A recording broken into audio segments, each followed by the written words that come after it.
You catch the mate to this, I'll buy it. It's a rare old Mississippi bootfish. I caught a few in my time. Yo, Longstreet, huh? Hmm? Your housekeeper told me to look for a fisherman with a white dog and no fish. One day I'm going to fool her. My name is Fred Hornbeck. You know it? Nope, sorry I don't. Well, that makes us even. I never heard of you till yesterday. How'd you like to catch me a murderer? You serious? Seeing as how I spent 10 years of my time up in Angola prison for a killing I never done, I'd say I was serious. Mr. Hornbeck, I'm not a detective. I'm an insurance investigator. Well, you see, that's fine, because this here's an insurance case. Oh. I tell you what, why don't we talk about it tomorrow in my office? You call my secretary. Sure. Thanks. I call and you ain't in. I know the game, mister. Wait a minute. Watch out!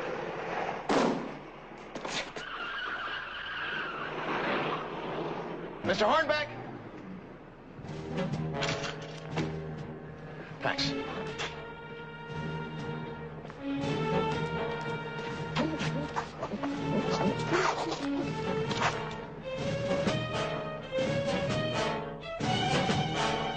Can somebody help?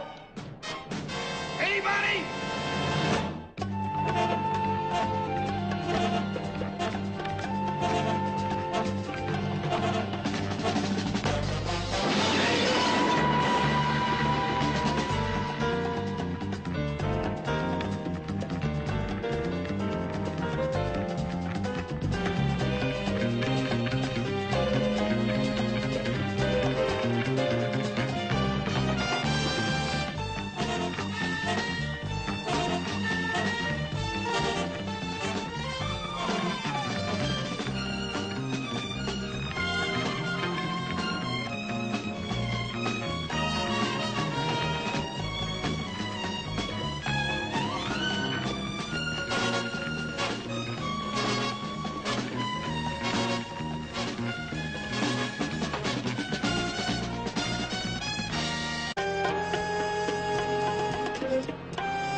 How about the color? Did you see the color? Yeah. Was it a sedan, a convertible? Look, son, I saw a car coming to me about 2,000 miles an hour, and then I was flying over the cement. When do you figure I had time to take notes? Sorry, but I have to ask these questions. You never know what a guy sees in a situation like I that. tell you what he sees cement. Mr. Hornbeck? Oh, over here. Someone will come by and talk to you in the morning. If you remember anything that won't keep, have the nurse call traffic and ask for Officer Grove. Traffic. I told the duty officer I heard that car accelerate. That was a weapon coming at him. Didn't run by the book? We used to have a guard up in Angola who went by the book. He loved it. It meant he never had to think. Good night. Even his shirt collar's melting. There's a chair on your right. Oh, thanks. Okay, thanks. Down. Did you come to help? What makes you think I can help? Nothing, but I tried everybody else. Either got put out or thrown out. See, I ain't got no money. You said this was an insurance case. Yes, sir. Did you ever hear of the Meacham Sugar Refinery? Well, a fellow by the name of Kingman owned that. He owned a big plantation, a big house, a big car. Just about everything about him was big, except his heart, which you could shove through the eye of a needle without bruising it nohow. Well, he went and got himself shot to death in '59. Right outside my front door with my gun. And you didn't do it? No, sir. No alibi? Well, there was a gallon of red wine, but nobody heard me snoring. Including the 12 jurors. Will you help me? What does this have to do with insurance? Well, you see, I know I didn't kill Richie Kingman. That means somebody else done it. Now, he went and left plenty of life insurance money. Maybe somebody shot him to get it. Now, if you could prove that, you get the money back and you'd get paid and everybody be happy. Yeah. Wish life were that simple. You feel that, Mr. Longstreet? That's how simple my life is. Why? You know, you just go along from day to day, not hurting nobody, hunting little possum, fishing little crawfish. And all of a sudden, the walls go up. 10 years in prison is a long time. Either you stay mad at everything, or you live. I lived.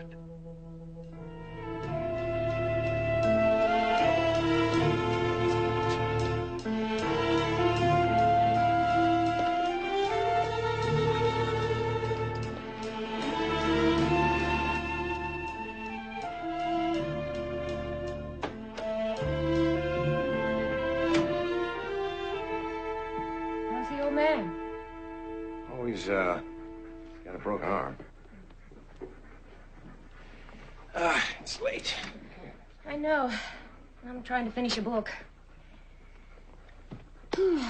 Oh, Duke called again. It's about the arson case, hmm? Yeah, some multi-million-dollar monstrosity in Dallas. Oh, you're not interested? No.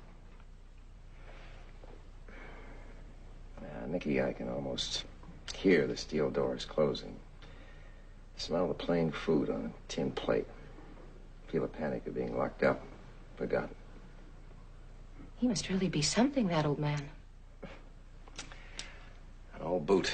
I don't want to see thrown back in the river.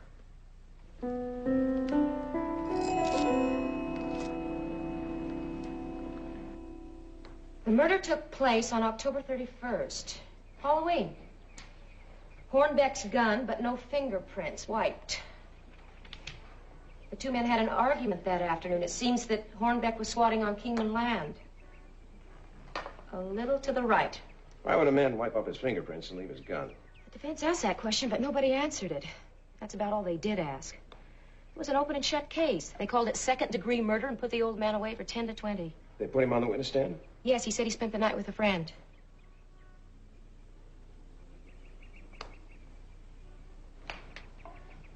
I thought I had one more here. Hmm? Oh, it's my bookmark.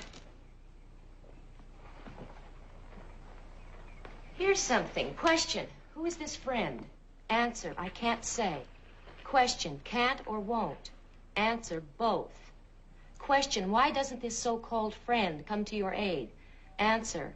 I'm only responsible for my own conscience. And I'm only responsible for my own paycheck. I see by the veins in your neck you are somewhat agitated. No kidding. My company's got a $2.3 million arson case to lay on my friend here, and he keeps fooling around with convicted murderers in ancient history. How you feeling otherwise, Duke? Great. Would you like to read 1,123 letters from one Fred Hornbeck to the Great Pacific Insurance Company? They date from December 10th, 1959 through August of this year. Well, I assume Great Pacific held the life insurance policy on Kingman, hmm? Yep, held it with regret.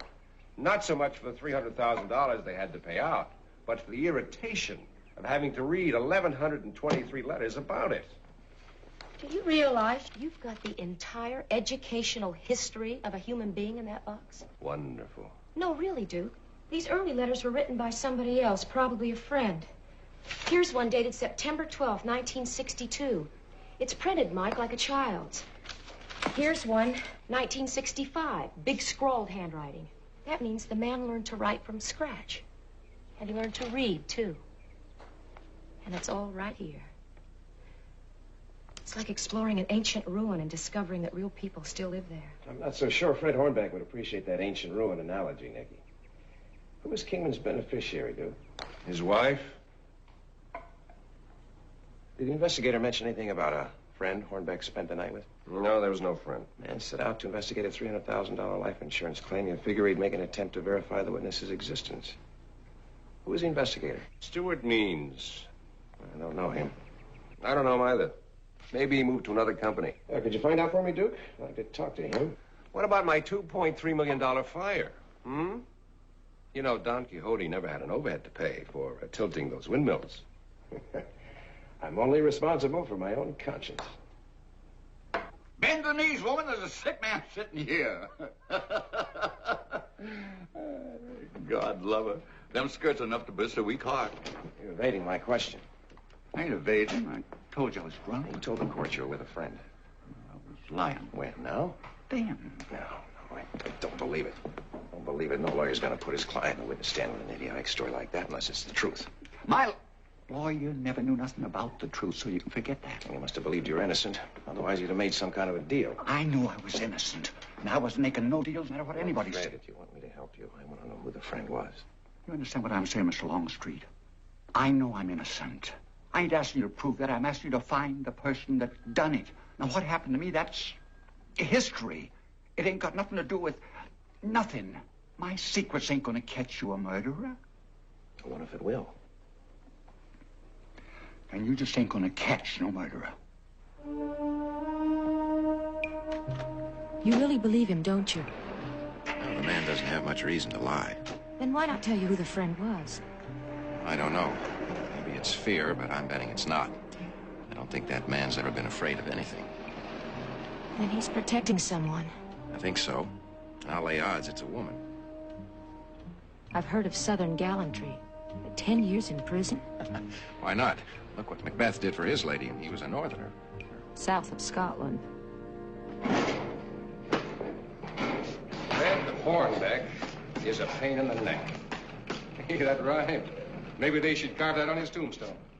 He's not dead yet, Sheriff. He might as well be. You know, he's been out on the street less than a week, and he comes tearing into town, bothering people, asking questions. You know, I must have 10 ton of mail from that pecan. State did itself a disservice when they taught him to read and write. Well, you have to admire his persistence. Man pays his dues for being caught in a lie. Why keep up the lie? I told you, he's a pecan. Always has been a pecan. Squatting in that cabin, living off the river, boozing, womanizing. Never did an honest day's work in his life. Is that why he spent 10 years in jail, Sheriff? He was convicted on the evidence, Mr. Longstreet. Now, I was there. Did Hornbeck have any friends? Couple. Jack Villanueva, for one. Well, I'd like to meet him. He can't. He died a year ago. No woman friends. Oh, I told you he was a womanizer. But nobody special. Oh, Abby, maybe, Jack's daughter. Then she was more like kin. Well, you know where I can find her? No. She left Meacham years ago. Never even come back for her daddy's funeral. What can you tell me about Kingman's widow? I hear you've been around town asking a whole lot of questions. Why? What's it to you? It's all over now, and we don't need anybody dredging the whole thing up again. Easy, boy. Who are you? It was my father that was killed, and I don't want you coming around talking about my family and old Freddie and getting people upset. Especially my mother. You stay away from my mother, so help me, I'm gonna run you back to New Orleans on a pole. Come on, guys.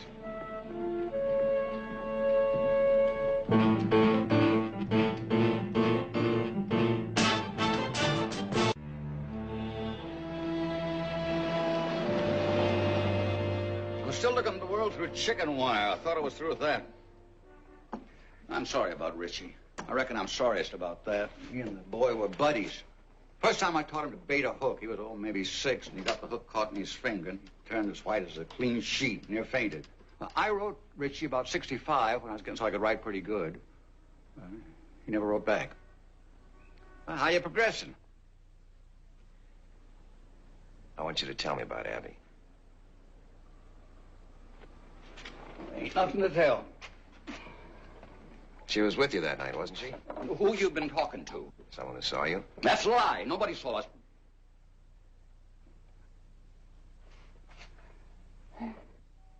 That's right, it's a lie. From both sides. Now, come on, Fred, I'm not going to put it in the newspaper. She went away, her father's dead.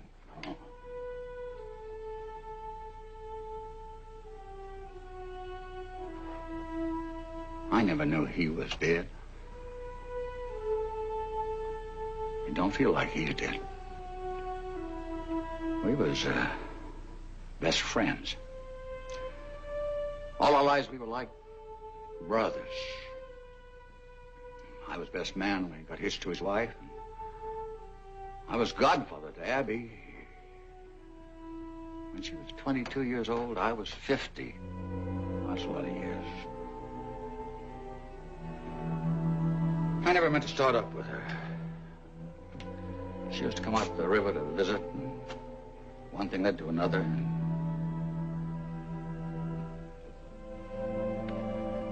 Did you expect me to go up on the witness stand and tell Jack what went on with me and his little girl? I couldn't do that. I done some wild things in my time, but I couldn't do that to a friend. So you did it to yourself. 10 years. So, 10 years. First I figured, she'd come around and tell him, but she never did. Then I figured, well, I must have really hurt her, to keep her from telling the truth. Then I started figuring how much hurt that was and how much hurt I'd done to other people over the years, and I went and added it all up. And I finally figured that 10 years wasn't too high a price to pay to a friend. At 22, she wasn't a little girl anymore. Did she want to get married? She did, and I didn't. I ain't the hitting kind. And I told her. Do you know where she is now? Oh, I haven't seen her or heard of her since the night Kingman was killed. Well, I wrote to her a few times, but the letters always came back, address unknown.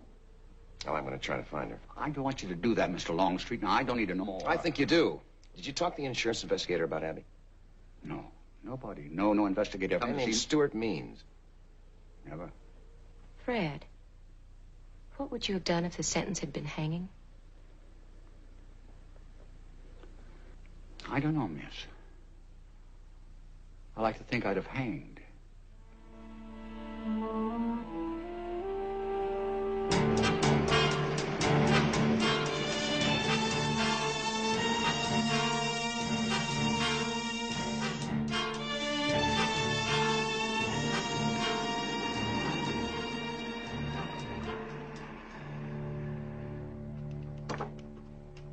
This one. You call him right away on that, here.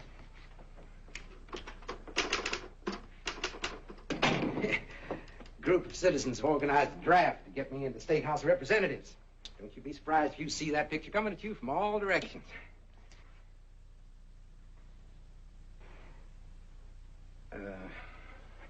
I know you by reputation, Mr. Longstreet, and, well, I'd like to help, but, well, that was all a long time ago. And everything should be in my report anyhow. You didn't mention anything about the friend Hornbeck was supposed to have been with that night. Well, now, I saw no point to it. Nobody believed that story anyhow. Besides, Hornbeck dropped it himself after a while. Did you talk to him about it? No, I never talked to him, period. I saw no point to it. I mean, it was a cut-and-dried case. The law had him cold.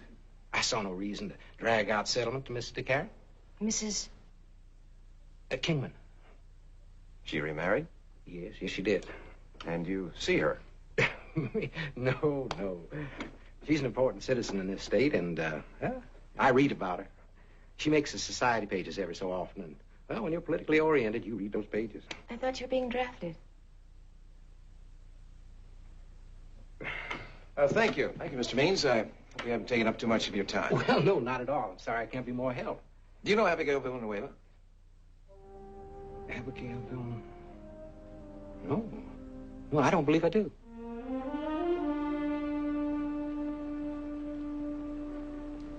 Means was with the Great Pacific for 7 years. He had a good record. They rated him A. That's your rating, Mike, so you'd better figure he knew his business. Yeah, that's what bothers me. He got into the lumber business in '62. Just after Mrs. Kingman collected her husband's insurance. Any partners? No. Where'd he get all his money? I don't know. Savings, inheritance, rich wife, Irish sweepstakes. Blackmail. Hi. You back? I'm back. Oh, beautiful. You paid somebody to do that, huh? Do what? My nails. It's a Meacham Beauty Salon special. Nails and facial, $3.50. Mike, the nails are 1930s red. Passion flame. What do you expect for $3.50? Nicky, why are you allowing yourself to be destroyed by the Meacham Beauty Salon? Because I will go to any lengths to get information. Did you say any? Almost. If you want to know what's happening in a small town, you visit the local beauty parlor. And the Meacham Beauty Salon ladies know all, see all, and tell all. Such as? Abby Villanueva left Meacham in '61, the day after Christmas, with the Santa Claus from Wells Department Store. And the little trollop, as the ladies call her, has never returned. Anybody know where she is now? Negative. Well, At least we know she exists. And the use of the personal pronoun, Duke, I sense a developing commitment here. I've assigned the arson case to another fellow. Far wiser and a lot more pragmatic. Together with a fat fee, of course, and, I just don't like the idea that your Mr. Hornbeck may not have gotten his fair portion at the bar of justice. Oh, no. Our Mr. Hornbeck. Our Mr. Hornbeck. What else, Nicky? Nobody has a bad word for Louisa Kingman. They sympathized with her loss and were delighted that she married Henry DeCary. When? A discreet 2 years after her husband's death. And the ladies of Meacham Beauty Salon consider them a refined and genteel couple who shun publicity and are constantly behind the scenes with good deeds. So they don't make the social pages that our friend Stuart Means likes to read.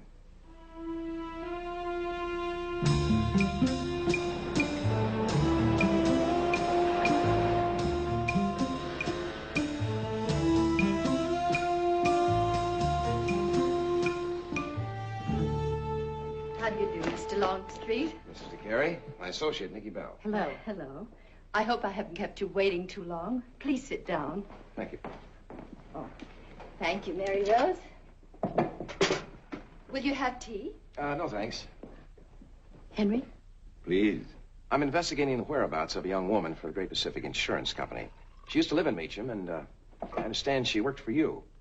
Her name is Abigail Villanueva. Oh, Henry, I'm sorry. Something wrong? Oh, no. Just a little accident with the tea. Are you all right, dear? I'm fine. What name? Abigail Villanueva. I don't know it. She was called Abby. I know the name. Oh, you remember Louisa. Jack Villanueva's daughter. The one that ran away with Santa Claus. A pretty thing, with eyes like saucers. But she never worked for us. I'm afraid you're misinformed. I'll tell you who she did work for. Charlie Porter. He used to have a diner in Meacham until about 5 years ago. You might talk with him. What are they doing in this house? David. I told you not to come around here. These people are guests in this house. You must apologize. David.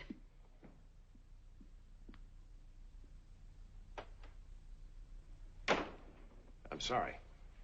I guess we're all playing games. Mr. Longstreet, are you investigating Richard Kingman's death? Yes, I am. Why?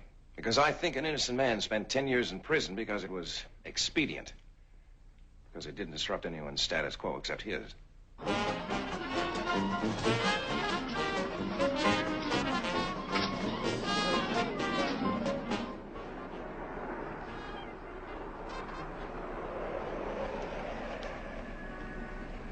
Well, should I come in for bourbon and cranberry juice, or are you going to continue the silent dialogue? I'm sorry, Nicky. I keep thinking about the DeCarys. Something was out of place in that room today. I felt it. I know it. I can't put my finger on it.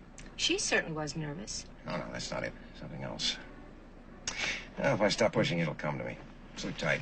Okay. Hey, I'll get Pax at the vet in the morning, okay? Thanks. Good night. Night, Nicky.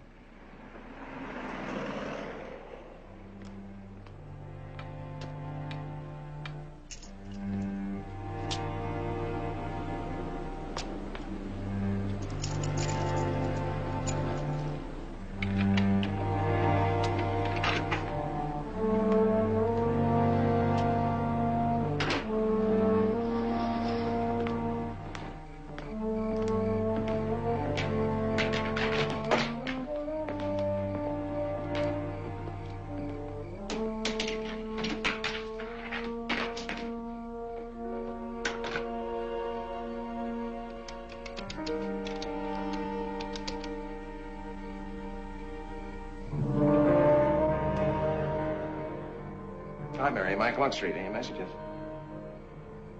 Okay, thanks. Good night.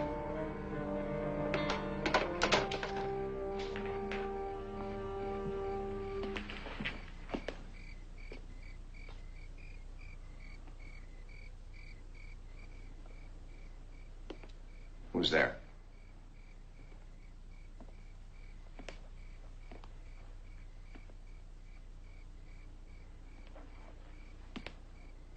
Who is it?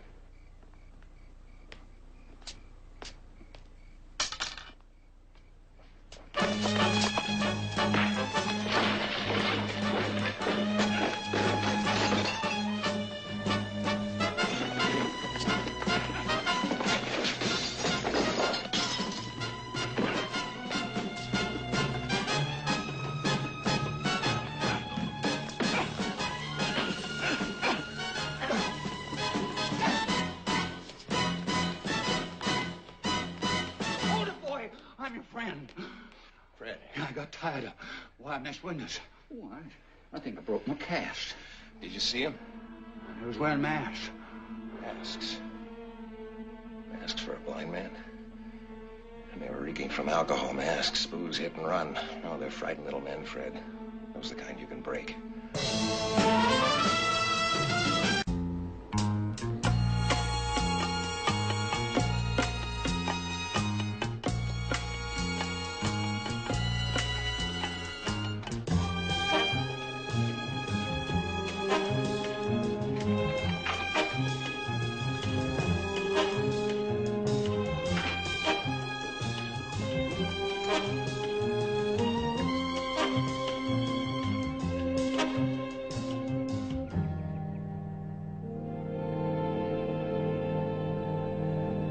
Anybody here?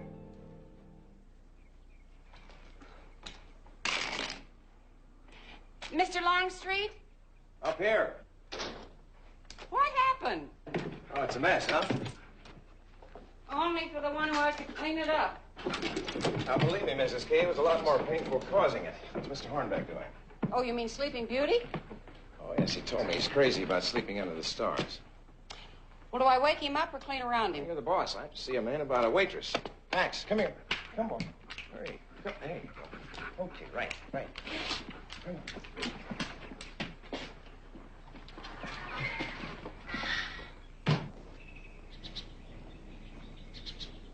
There's a nice couple here to see you, Charlie. This here is Mr. Longstreet and Miss Bell. They've come all the way from New Orleans to say hello to you. How are you, Mr. Porter?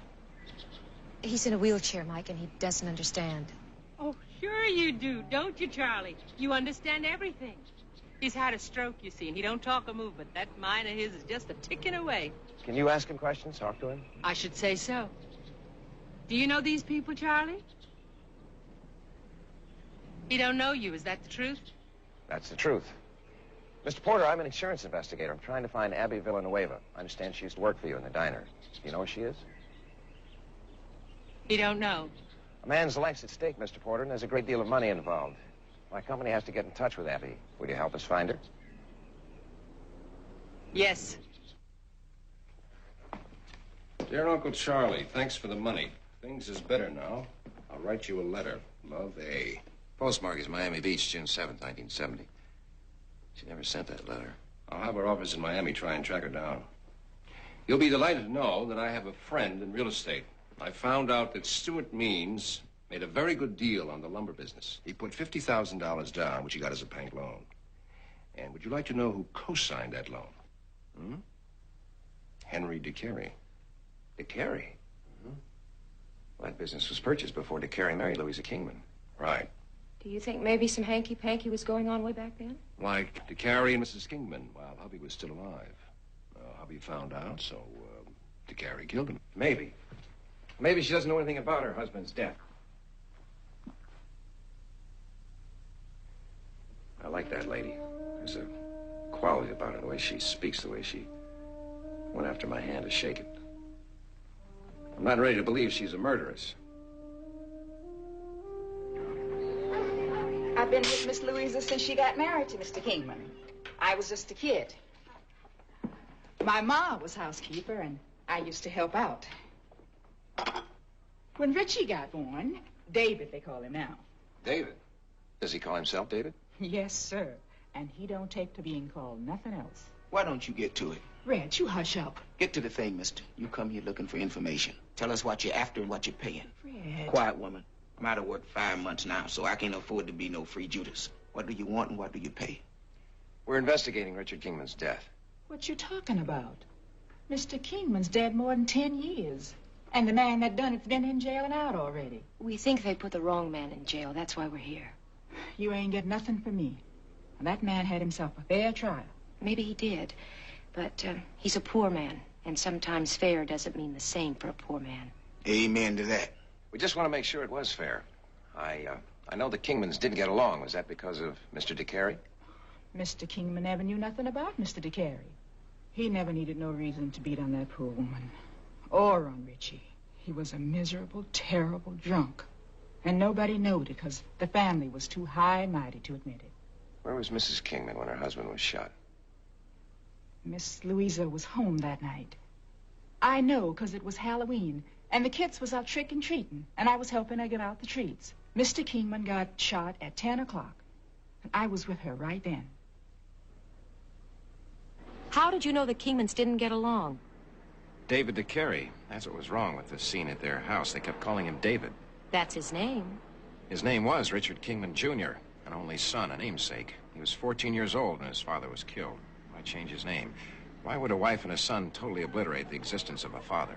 Mr. Longstreet, in 3 days, you've managed to upset my entire family. Why? Because of Hornbeck. He was tried and convicted. And even if it should happen that this was a miscarriage of justice and he was innocent, what could we do but feel sorry for him? People who have nothing to hide don't get upset over questions. When you start digging, most people have something to hide. It doesn't have to be murder. No, it could be something as simple as adultery. Good day, Mr. Longstreet. Thanks. Come.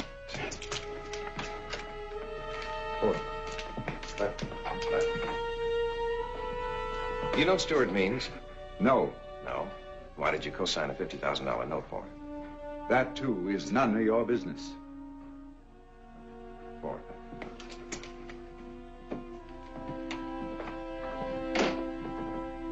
What did he want this time? To ask about Stewart Means. So you drew blood with Mr. DeCary? A couple of pints at least. How'd you make out with the sheriff? Not a drop. On the night of the murder, the country club had a Halloween party. Sheriff Pike was there. So was Henry DeCary. Yeah, the whole world's got an alibi. Ain't she some pussycat? Do you have to refer to my food with such endearing names? She's a beaut. They're all beauts.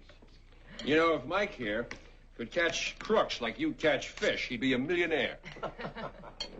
Here we go. Nice and hot. Watch your arm. Here you are. All right, I'm ready. All right. Give you a nice big one.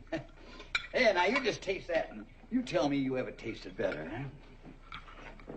huh? That's beautiful, Fred. Fantastic. That's not bad. I would like to make a toast. Somehow I go to prison ain't so important no more. Sometimes I even have trouble separating it from what I've done all my life. It's the first time I ever cooked in a kitchen, a real kitchen. First time I ever drunk wine from a real wine glass.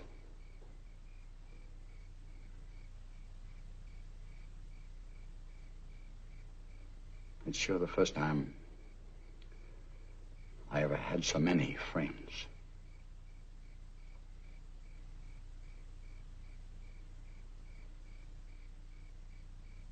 Ain't that how you make a toast? That's the only way, Fred.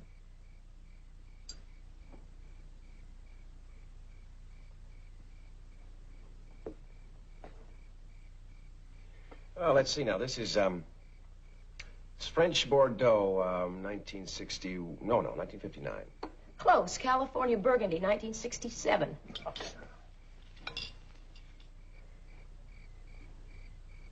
Fred, aren't you going to use that fork? I don't feel so hungry. I reckon it's like walking to the candy store when you're a kid, and all the time you're walking, you're real excited. That last bit, that last 100 yards. I wish I felt that close. Well, all you have to do is figure out how anybody can be in two places at the same time. Well, that's impossible unless you're identical twins. Except at Halloween. Sure, I remember. She wasn't wearing no costume at all. Miss Louisa never liked getting fancy dressed like that. And like I told you, she was at home that night. Thank you, Mrs. Carter. Yeah, I'll tell you what the point of it is. Henry DeCary in costume could have slipped out that night and killed Kingman. Could have, but didn't. Now, I've got pictures of country club activities that go all the way back to 46. That was 59, Halloween, right? Well, here you are. Mr. DeCary was there, and he was dressed like Lafayette. Anyone else in that picture wearing a Lafayette costume? All right, thanks. 2 more Lafayettes. You've got a visitor.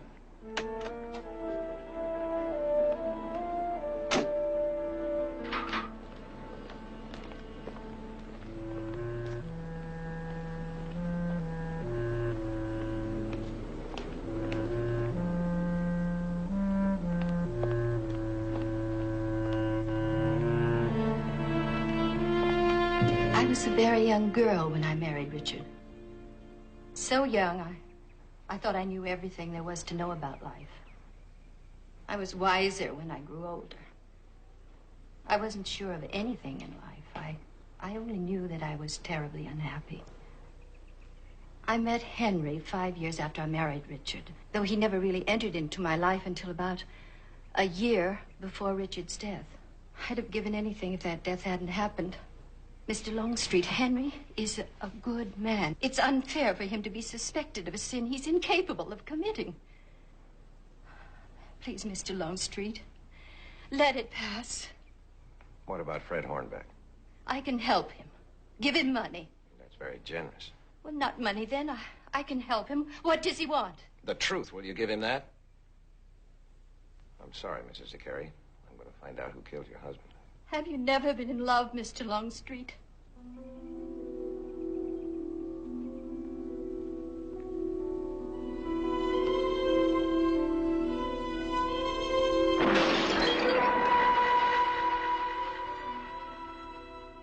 Mike? Mike? Are you all right? Yeah, I'm just thinking.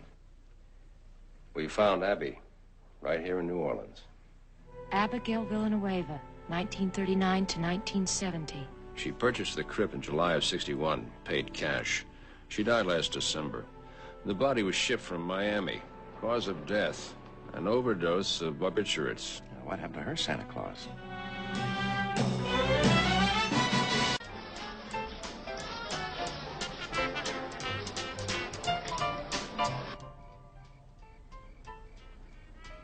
$1961. She was only 24 years old when she bought that crypt.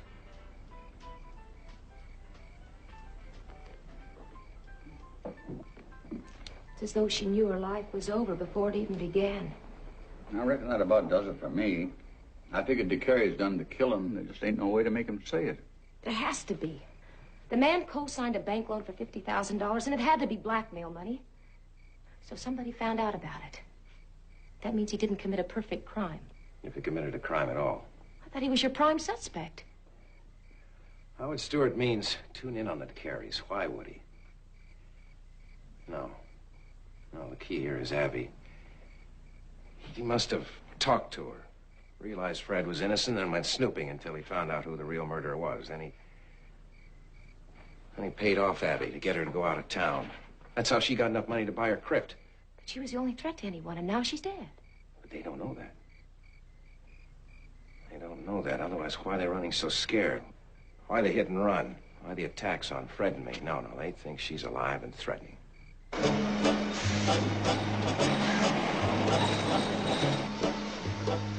Hi there, what do you think you're doing? What are you doing? My name's Hornbeck, and boy, you know it.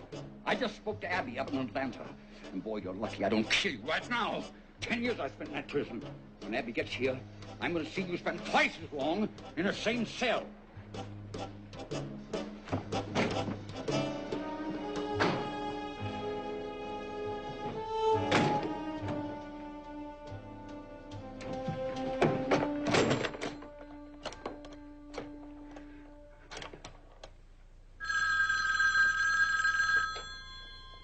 Hello? I've got to see you here. Tonight. Why? They found Abby.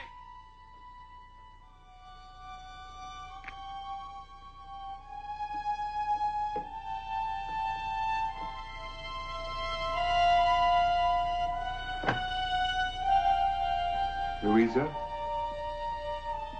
What is it? Oh, Henry. I didn't know how to tell you. We've got to talk. I could feel his bones shaking. Oh, good. All right, be seeing you, Fred. Couldn't I just sit here with you? No, we get in any trouble at all, you're in it. pick you up on a parole violation. This little caper may not help you, but I don't want it hurting you either. I want to stay. All right.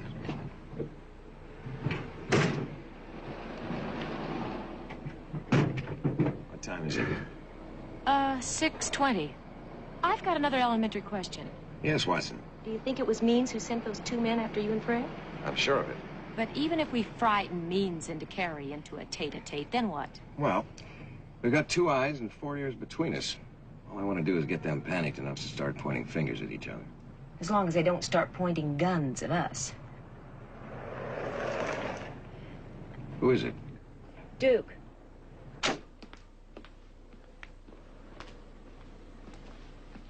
Hello, Mr. Hornbeck. I'll do. Just happened to be in the neighborhood, huh? Nope, I made a special trip with a message for Nikki from Alice. What's that? She wants to know if you can babysit tonight with the kids while she takes in a heavy PTA meeting. Tonight, but I'm planning to stay here and... Wrong. I'm planning to stay here. And...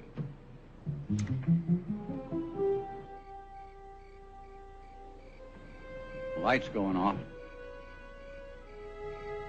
I hate to say this, but I'm starving. Welcome to the club. What if Means isn't as frightened as we think he is? Well, then we'll starve for nothing. Company coming. Yeah, I hear it. It's the rules. Who's driving? It's too dark to see. Run the yard, didn't it? Give me 20 minutes. You stay put. I got a phone call to make. I'll be right back.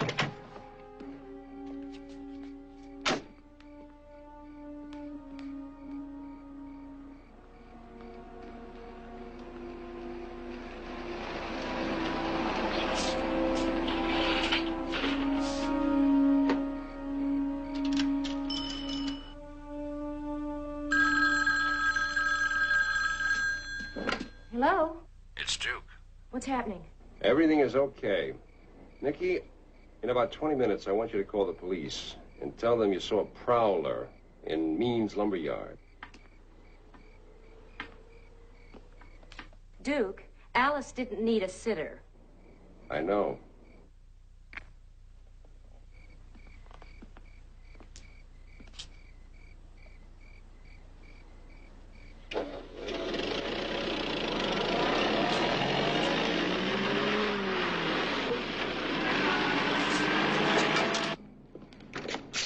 Where is he? He just said stay put.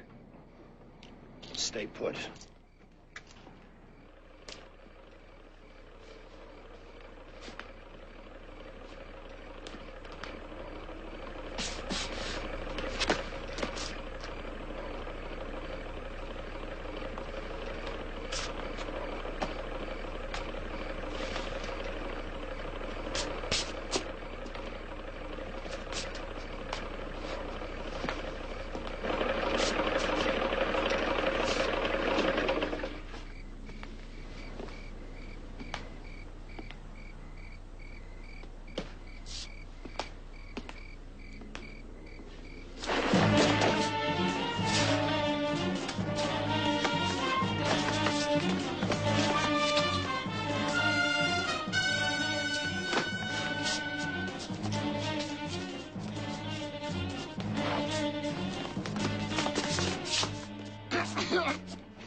I heard him crying in his room.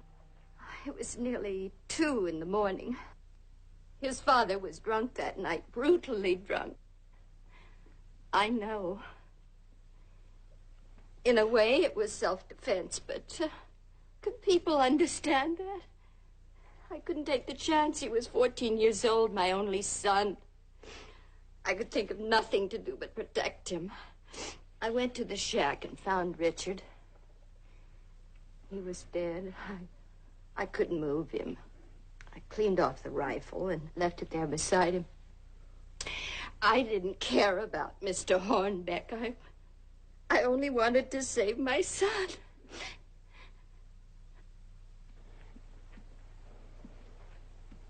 Hey, Richie.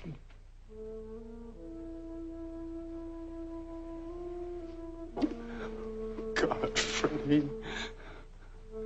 I'm sorry. I was so scared. He always scared me, Freddie. He was hitting Mother. And I tried to stop him, and he came after me. I ran to your place, but you were away. He was coming at me, and I just took your gun. I never meant for you to go to prison. I was just so scared. I know. You couldn't have done what you done tonight unless you were still scared. I never meant to hurt you.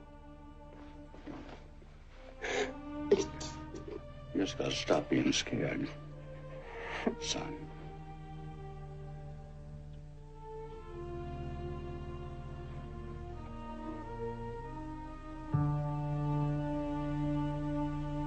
L28 clear, 20L36, 20L36, traffic accident.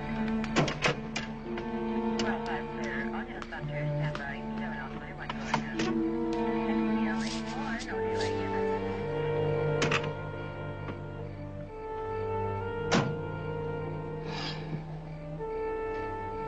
Women and kids. I'm a sucker for them. What'll happen? There will be a hearing.